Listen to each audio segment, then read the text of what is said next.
Agarkar as well as the captain. If you have any queries regarding the team composition, you are free to ask all your questions. Yes, sure. Yeah, mic is on. Hi. Any particular reasons like you in the previous press conference?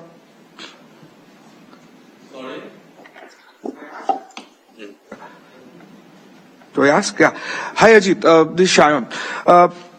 In the previous few months, you had said about the continuity of the team leading after the World Cup. Now we see that Ishan Kishan breaking in and no Shubman Gill for that matter. If you could just take us through about the process and also the Axar Patel being the vice captain. What's the whole process behind this? Shubman was the vice captain.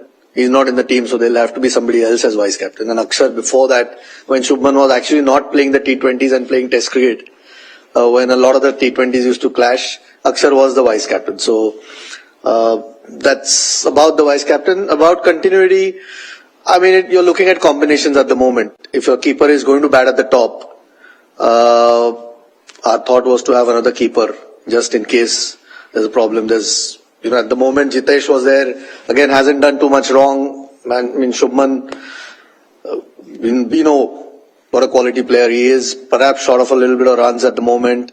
Unfortunate to missed out in the last World Cup as well because we went with different combination, but it's the combinations more than anything else. Two keepers at the top. That's the way we want to try, and obviously the team management eventually will decide when they play what kind of combinations. Rinku's come, who gives that a little bit more depth, sort of middle to lower middle order. It's more the combinations. It's someone has to miss out when you pick 15, and unfortunately it's Gill at this point. Yeah, in case of Ishan Kishan, the 100 in the final and his domestic form, that is something, and it's also something that for a long while he was not there in the Indian team, and for various reasons. So is this sort of a process to sort of bring him back and sort of integrate him with the team? Considering what happened in the past? No, I think he bats at the top in white ball cricket. He's been in good form. He's played before for India. He has a double 100 in one-day cricket. So I think it's... Look, I mean, he wasn't in the Indian team because there's a Rishabh Pant and a Dhruv Jurel ahead of him. Yes, they're two pretty good players. So it's nothing to do with anything else. Like I said, he bats at the top. Sanju's batted at the top. That's where we feel that's the combination that we'll look at. Obviously, Abhishek Sharma's there. When you're looking at constructing a team, you're looking for the right kind of backups. If in case in a tournament there's an injury or loss of form, and we felt he's the best candidate at this point.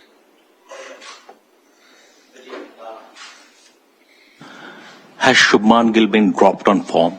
I mean, when he returned to the T20I fold before the Asia Cup, he was straight away included as the vice captain. Although he was in that capacity in the Zimbabwe tour, but is it a case that he is struggling to crack the T20I code in terms of batting? Differ from mine, yeah. It's sometimes it's when you pick on players, it's a bit difficult to what someone else's opinion is to what ours is. We still think he's a quality player. You go through ups and downs with form, obviously. But it's more to do with the combination that we want to play or what the team management is comfortable playing, whether it's Gigi and Surya, what their thoughts are, who's going to bat at the top. Abhishek obviously has done what he has done over the last year, maybe a little bit more. And we felt keeper at the top at this point gives us a lot more solidity everywhere else in the team to play different combinations. So, like I said, there are 15 that need to be picked. Someone has to miss out. It's him. It's not because he's not a good player. These are the combinations that the team management's looking for. And fortunately, in Indian cricket, we've got some options.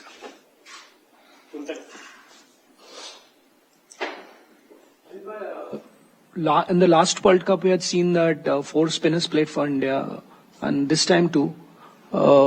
Given the due factor, how do you see this decision? Because all 4 are not going to play in the same match. So does it give more flexibility and give us more chances to pick them according to different oppositions? Last World Cup? 4 spinners here. the T20 one, and here we have seen 4 spinners too. So does it give more flexibility? Axar Patel, Jadeja and Kuldeep. So there were never 4 spinners. But to answer your question, I mean, Does it give more flexibility and give us more choices? I mean, to didn't play a single game. Anyway, I understand what you're asking.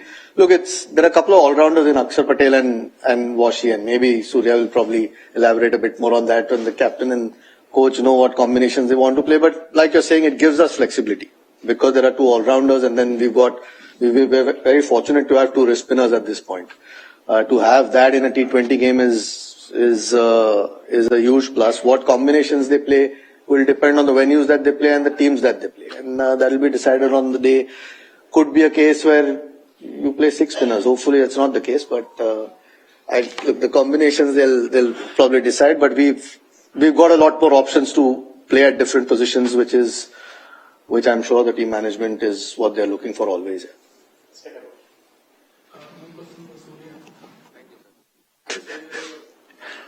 Said that you can spell out something more on the squad, your thoughts, and World Cup at home, is it an advantage or a pressure?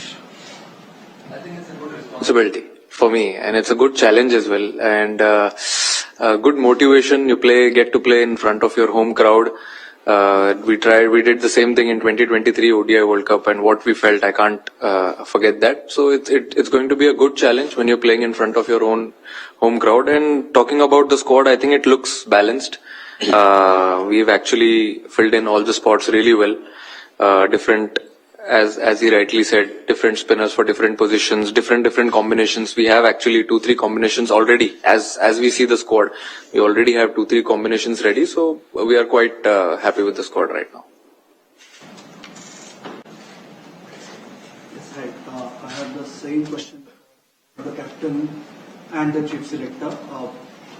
With all the changing or all the experiments that have happened in terms of combination over the last 16 odd months in the current T20 cycle, how should it be interpreted? How should fans interpret it, as whether the team is unsettled or now you have finally settled on the combination that would hopefully bring home the trophy yet again?